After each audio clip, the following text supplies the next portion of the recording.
ഒരുപാട് ആളുകളെ സഹായിക്കാനും അവരുടെ ജീവിതത്തിൽ പോസിറ്റീവായിട്ടുള്ള മാറ്റങ്ങൾ കൊണ്ടുവരാനും താല്പര്യപ്പെടുന്ന ഒരാളാണ് നിങ്ങളെന്നുണ്ടെങ്കിൽ ഏത് പ്രായപരിധിയിൽപ്പെട്ട ഒരാളാണെങ്കിലും നിങ്ങൾക്ക് ശ്രമിക്കാവുന്ന ഒരു ഓപ്ഷനാണ് palliative care social work.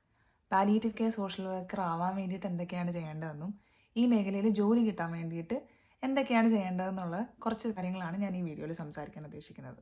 So number 1, നിങ്ങൾക്കൊരു BSW MSW ഡിഗ്രി ഉണ്ടായിരിക്കണം.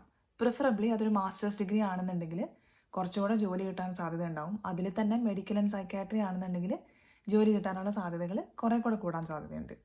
നമ്പർ 2, നിങ്ങൾ ഡിഗ്രി പഠിക്കുമ്പോൾ നിങ്ങളുടെ ഏതെങ്കിലും ഒരു ഇൻറ്റേൺഷിപ്പോ പ്ലേസ്മെൻറ്റോ നല്ലൊരു പാലിയേറ്റീവ് കെയർ സ്ഥാപനത്തിൽ ചെയ്യാൻ ശ്രമിക്കുക.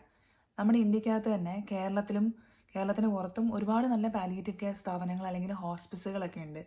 സോ ഇവിടെ ഏതെങ്കിലും ഒരു സ്ഥലത്ത് നല്ലൊരു ഇൻറ്റേൺഷിപ്പ് ചെയ്യാനായിട്ട് ശ്രമിക്കുക.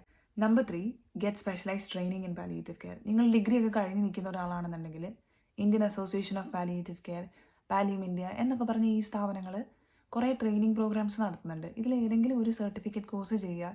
ഇതിൽ മിക്കവാറും ഉള്ള സർട്ടിഫിക്കറ്റ് കോഴ്സൊക്കെ കപ്പിൾ ഓഫ് അവേഴ്സ് അല്ലെങ്കിൽ വീക്സ് ഒക്കെ മാത്രമേ ഉണ്ടാവുള്ളൂ.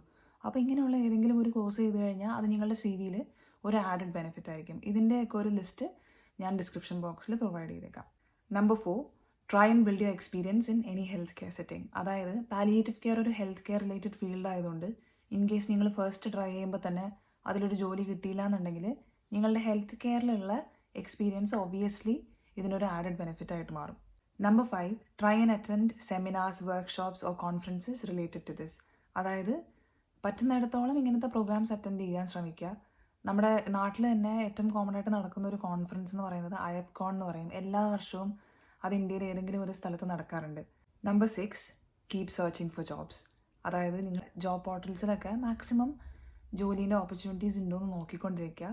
അതോടൊപ്പം ഏറ്റവും ഇമ്പോർട്ടൻ്റ് ആയിട്ട് ചെയ്യാൻ പറ്റുന്ന മറ്റൊരു കാര്യം എന്ന് പറഞ്ഞാൽ നിങ്ങൾക്കിപ്പം ഡിസ്ക്രിപ്ഷനിൽ നോക്കിക്കഴിഞ്ഞാൽ ഒരു list of palliative care organisations കാണാൻ പറ്റും.